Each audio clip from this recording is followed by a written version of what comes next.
Hi, I'm standing here at a model of the temple period during the Second Temple, or right around the time of Christ. And I'd like you to pan over here with the camera. Down here in this small section, kind of think of it like a little thumb, but this walled gate here. This is the original city of David. And then down here at the bottom would be what would have been the Kula Siloam. And then up here you can see the walls, Mount Moriah, and King Herod would have built this up during the time of the Second Temple period. You can see over on the left an entryway with an arch. That's today known as Robinson's Arch, and you can see the very end of the arch. And then here, these gates, there's a double gate, and there's only two gates on this side, but there are actually three on the temple walls. So it was called double gate and triple gate. Now let's go up to the temple proper and get some video, and we'll see what's inside. I'll do my best to use my pointer here and show you the different parts. Let's start actually over here at this little gate in this wall. This right here would be Lion's Gate, later to be known as St. Stephen's Gate, because this is where traditionally Stephen left and was stoned, right here. So Lion's Gate or St. Stephen's Gate. This right down here would be the Kidron Valley. Up here, this gate here is Golden Gate. This gate right now on the current walls is completely sealed, sealed in the 1500s by a sultan who had a dream that, in learning about the prophecies, sorry, not a dream, but learning about the prophecies, he had that sealed up, learning about the prophecies of Jesus Christ, that he would come through Golden Gate at the end, last days.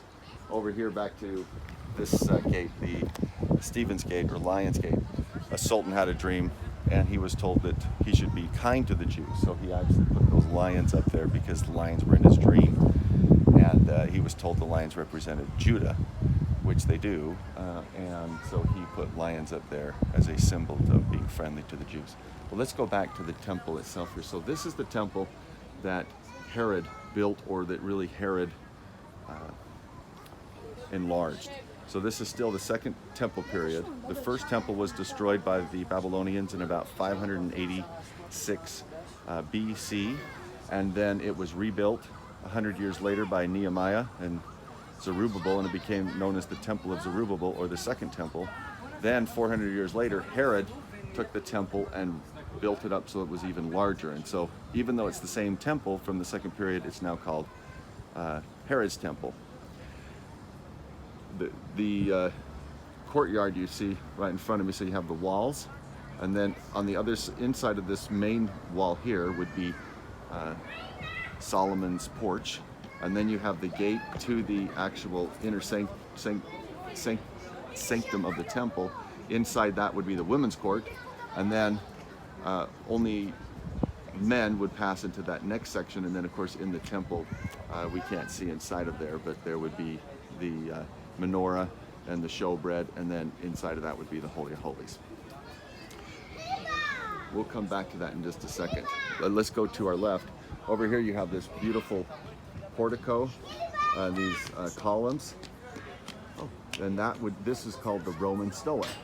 Oh, and so those columns there, those Corinthian columns, a lot of those columns are still on the Temple Mount today. We saw them yesterday, and they are what we think are the residue from the Roman Stoa. This is where it's believed Jesus cleansed the help me out here. To cleanse the temple 2 times during his ministry. And then beneath that you see some little gates, and that's where the second and third gate would enter out of. So you would walk through those gates and then you'd come out right there. That big courtyard there, and then this big courtyard right here would be known as the Court of the Gentiles.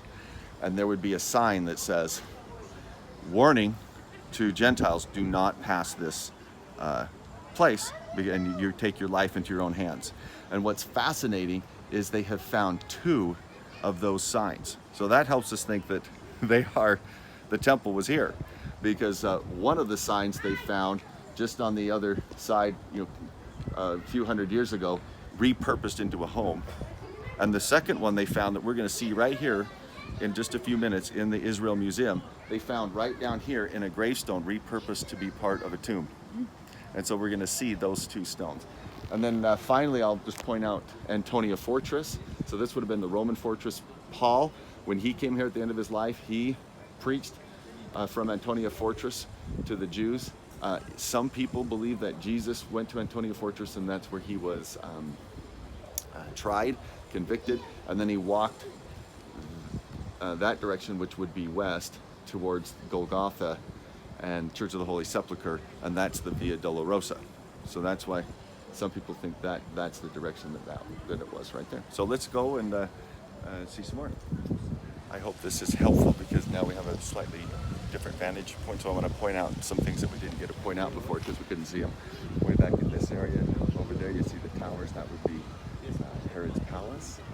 So again, if Jesus, were tried there, he would have walked this way to Golgotha and Church of the Holy Sepulchre. You see these inner gates here. That would have been the gate at the time of Jesus Christ. This outer gate would have been built in a later time. That way, it fits that Jesus was buried outside of the city wall. Over down here, so just north of the temple, you see. You mean if he was buried in the Church of the Holy Sepulchre? If he was buried in the Church of the Holy Sepulchre, yeah. Just north of the Temple Mount, you see here. There's these two pools. That's the pool of Bethesda, and there again is the story of the man who was infirm for 30 years, and then he would try to go down when an angel touched the water and get healed, but Jesus healed him. And then of course up there you see a gate, and that is Damascus Gate.